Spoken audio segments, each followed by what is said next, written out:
points again. First-class stamps are to go up to 12p. That's 2p for postage and 10p for storage. Air safety. In new regulations put into force today, the Federal Aviation Authority have withdrawn 20% of all aeroplanes and put them out to stud. Do go on. Well, the lights went out first, and then the no smoking and the fasten seatbelt sign came on, and then everything just dropped, really. Now, it was after 3 weeks without food that you finally decided that you had to... Yes. We put it off for as long as we possibly could. It was just essential, you know, for survival. Food was essential, and so we had a couple of meetings. I think if it had not been a total vote in favour, that we would have ever... Yeah. And who took the lead, if that isn't an unfair question? We all did. But mainly me. I was the hungriest. I believe you prayed. We all did. Before...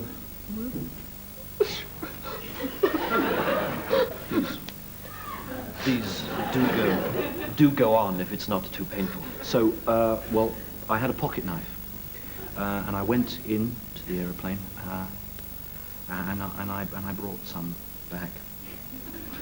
And what did you eat first? I don't remember.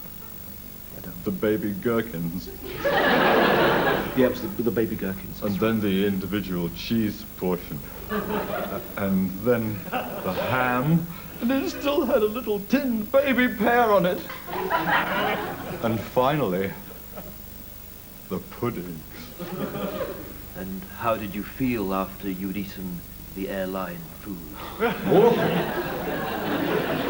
But it was our only chance, you know? I mean, we'd already eaten the other passengers.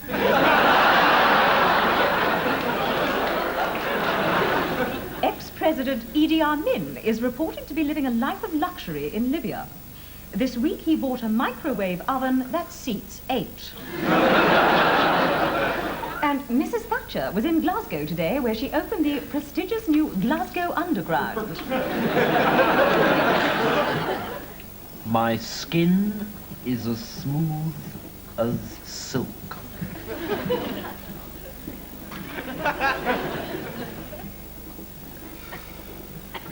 I'm bent, and I'm yours for 13p.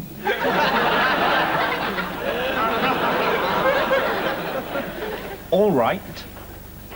Who wants a nibble? Oh, you're a banana! No, let Jim have a go.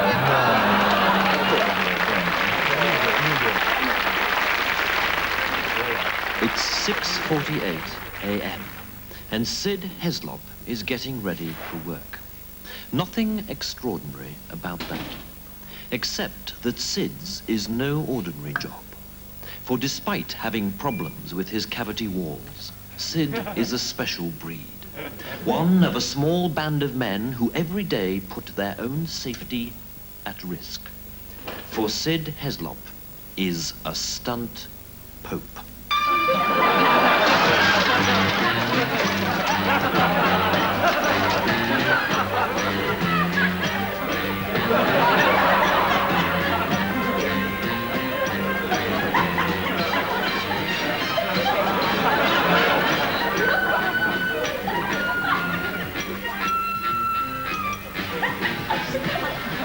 Basically, every day begins with road work. I try and tone up the muscles essential to any world-class religious leader. Every day I do about 10 miles, or dechem, as we say in the trade. And this tunes my body to a high pitch of perfection. Sid then reports for work. Morning, Sid. Nothing for me yet today, and the waiting is always the worst part. Basically, it is John Paul's show. He is the star, of course. When will I hold him poor second to Miss Piggy, he decided to put it about a bit, go for the all-action thing. But of course, one man can only do so much, can't he? Sid is one of a select group of stunt popes who operate all over the globe, enabling His Holiness to be internationally omnipresent.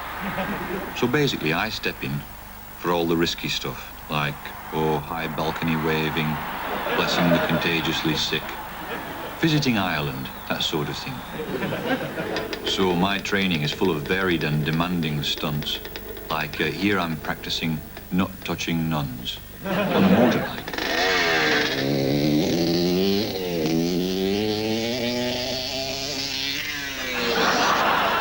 Sid was recently called on to lecture to the University of Santiago on birth control. Populus Diego Santiago.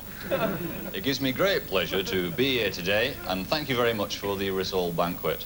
Now, I only have a few words to say, and that is basically that plenty jig, okay, but about halfway through, unless you want to end up looking like this, knock it off, leave it out, because multo bambinos, and it's no good. We don't like it. No, please, no, I really mean this. But normally, Sid's work goes unnoticed, and like so many big stars, John Paul II insists that he does all his own stunts. Of course, I do my own stunts. Next week, I intend to reaffirm the concept of papal infallibility by performing a free-fall drop from 20,000 feet without a parachute. Well, basically, plummeting 20,000 feet to certain death is going to require split-second timing. But remember, being a stunt pope is not a bad life after death.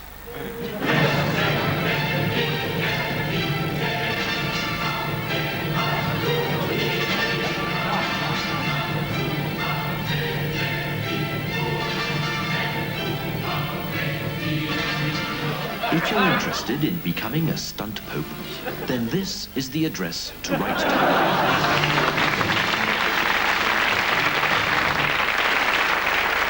Hello there, and good evening. This is an appeal to the public at large. I have on this machine, what is there, the voice of the Scunthorpe Strangler. If anyone at home thinks they recognize this voice, they should contact me immediately on 230-1212. Hello there. This is the Strangler speaking. You haven't caught me yet, have you?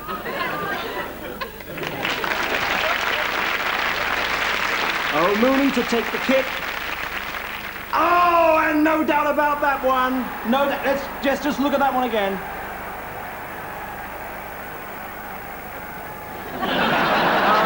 Well, that's quite extraordinary, Brian. Now, what on earth happened there? Right, well, if you could just read your final list of demands, please, gentlemen. Hawkins, take notes. Well, first, we asked for the graduated power sharing scheme. That scheme, yes. Then the reduction to a 35-hour week by 1981. 35, the upgrading of differentials with regard to other settlements made by the firm the this year. differentials parity. And finally, myself and Mr. Stewart here would like to sleep with your wife, Lady Sleep with Lady Grant. Those are our final terms. If you'll just give us a minute to consult, please. No, I'm sorry, not only is the differentials clause very shaky, but as far as I'm concerned, once a month with my wife is quite unacceptable under present circumstances. Oh, come on, Grant, we're wasting our time. However, I am willing to propose once a month with Mr. Hawkins' wife. I reckon if it's Mr. Hawkins' wife, it'll have to be at least twice a month. Right. Twice a month? 3 or 4 times. All right, well, I'll make you an offer then. Both of you every week with Mr. Hawkins' wife. Plus the automatic bottle opener that you saw us using at the Christmas party last year. Oh, come on. Come on, gentlemen, be realistic. Plus use of this swivel chair in future negotiations. I like the swivel chair. I like the swivel chair. What do you think of Mrs. Hawkins? Definitely not. Right. Neither of us fancy Mrs. Hawkins, I'm afraid. Why not? Well, how about your daughter, Hawkins? She's only 8. That needn't matter. Gentlemen. The graduated power sharing scheme, 35-hour week, all that rubbish. Use of the swivel chair. The automatic bottle opener with its instruction booklet. Mr. Hawkins's daughter to be phased in by 1991. Plus, my wife's recipe for ratatouille. Lemon ice cream. No. Oh, come on, it sounds fair enough to me. Come on, Not lemon the ice recipe cream. for lemon ice cream. Come on, man, we're talking about... the ice cream. I'm sorry, that is not the offer. The offer is ratatouille. What about the ice cream? Ice cream is not on the table. Right, I'm afraid that's it. We'll have to go the end of the meeting. No, Instruct our members just a to- moment, gentlemen. Just a moment, gentlemen. The swivel chair to take home at weekends. The automatic bottle opener and some money.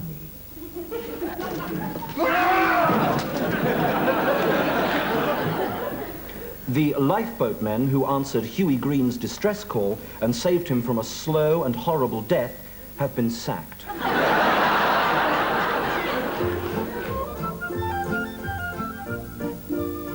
Good afternoon, and welcome to Craftsman's Kitchen. And today, a few tips on how to solve the usual problem, tackling opening the groceries. Now, take this little jam portion, for example. A real problem to open? Well, not if you do it my way, with an electric bench drill. If this situation arises, and it usually does, take the bit out of the drill. And having done that, take the bit with the jam on it, and just stand it up on the bench. Well, it won't stand up, will it? It just falls over, you see. So what you need is a hole in the bench. So drill yourself a hole in the... Oh, well, I shouldn't have taken the bit out of the drill here to show you how to stand it up, but fortunately, in order to save time, I have already prepared a hole in this bench over here. I'll see you. Welcome back. Well, here we are, and we're going to seat the bit firmly in the hole there, and then render it smartly with this plasterer's club. Delicious. Now, only a fool, of course, would attempt to open this with an electric bench drill. Far more practical is this ordinary hand punch, or you can improvise by welding a plumber's nail to a pair of ordinary grouting pincers. Using this, you can deftly whip away the I think there's a basic design flaw behind these ones, so you could use an ordinary hand punch. And if this situation arises, and it usually does, take your handkerchiefs out, for which you'll need a pair of scissors, which won't work. So I always use a pair of ordinary topiary shears.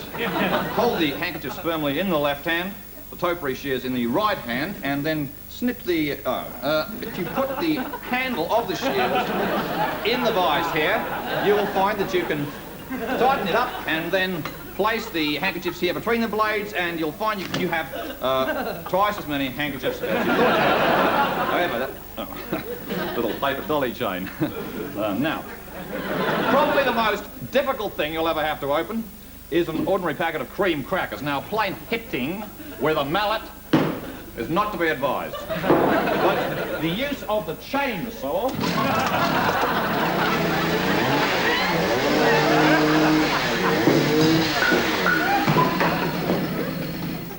isn't a very good idea either. No, I find that if you take an ordinary twin blade razor blade and bring it down... Oh, no. It's for just this kind of eventuality that you'll have your elastoplast handy. And taking the if you get the elastoplast, for which you'll need the chainsaw again.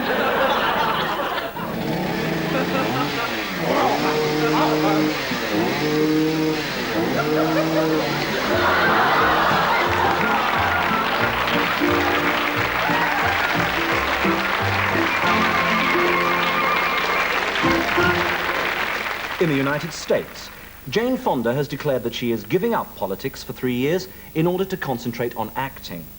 President Carter is to try the reverse.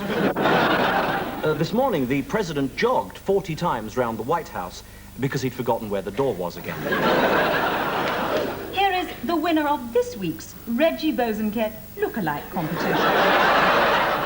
Reports are coming in from Mystique that Roddy Llewellyn has got flu, but doctors say he should soon be fit and well and up on his back again. Doctor, I can't feel my legs. Yes, I'm sorry. We had to amputate your arms.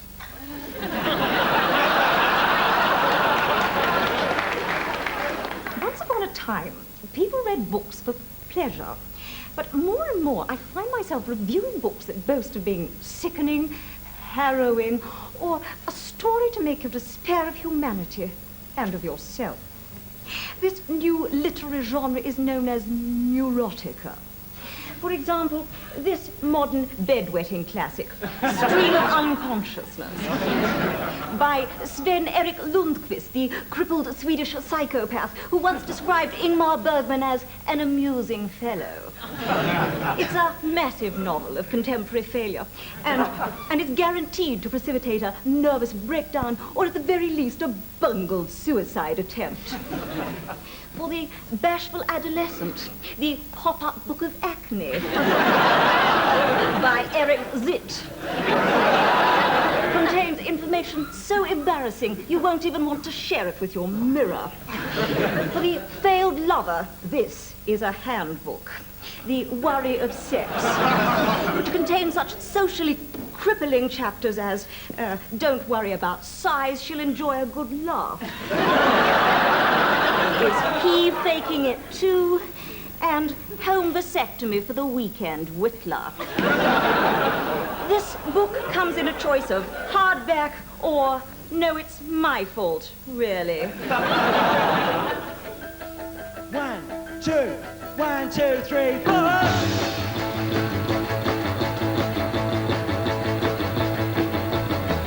I live on the 14th floor of a tower block, and when I get bored, I call cooey to the passers-by, and when they look up, I gob in their eye.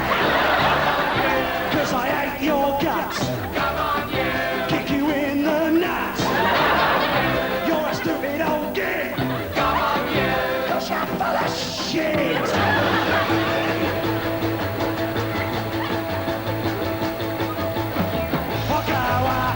Every night, go down to the pub and look for a fight.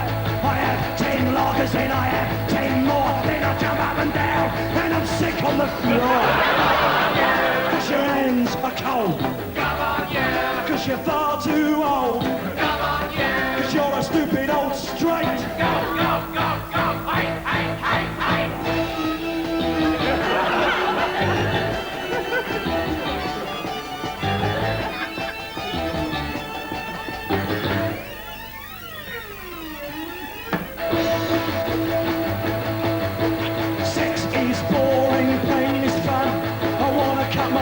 Off one by one.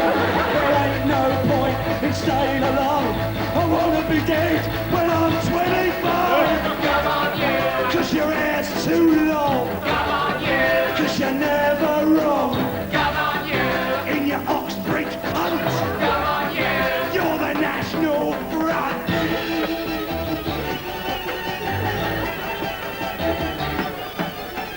Come on, you. 'Cause you're well insured. Come on, you.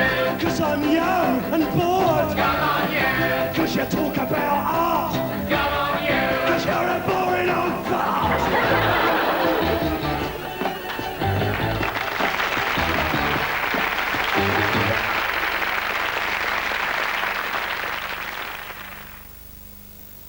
Just before the next program, we are to screen an emergency item. What you're about to see is a film of John Kirtnell, who was kidnapped 4 days ago. The kidnappers have demanded that the film be shown on both networks. Thank you. Testing, testing. Oh, right. Hi, Mum and Dad. I'm all right. Don't panic. Everything's going to be all right. Mum, in particular, don't panic. If you feel yourself starting to panic, for heaven's sake, take the pill or something to calm you down. The thing is, I've been kidnapped, but I'm sure it's going to be all right. They've been treating me very well so far. This morning for breakfast, for instance, we had scrambled eggs, which were really great. You know that way of making them with just eggs, no milk? Well, this guy does it just that way. And he puts in a lot of pepper and something else just to add taste. Oh, it's parsley, apparently. And then for lunch, we had kipper pate. Sorry, mackerel pate. Well, whatever it was really great. And then after that, we had some kind of paella, right? A sort of paella, but with a really tangy taste, made with some kind of hot pepper sauce, and there's tuna fish and rice, and I think there was some sweet corn in there somewhere. Well, anyway, that was really great, so everything was all right. Don't panic. I'm eating well. I'm eating really well, and there seems to be no reason to suggest that the standard of meals is going to drop. Well, anyway, to get to the point, the fact is this. They want 40 million quid. I know it's a lot to ask, particularly as they're such a small outfit. There's just the two of them, John and Peter over here, but they're really great guys, and they say that if you don't pay the money, then they'll have to kill me. What? Tomorrow. Tomorrow. Yes, tomorrow. They're going to have to kill me tomorrow. So please pay up as soon as you can. That message was received by the BBC last Thursday, but due to scheduling difficulties, this was the first opportunity we have had to show it. We extend our sincerest apologies to Mr. and Mrs. Kirknall and apologize for any inconvenience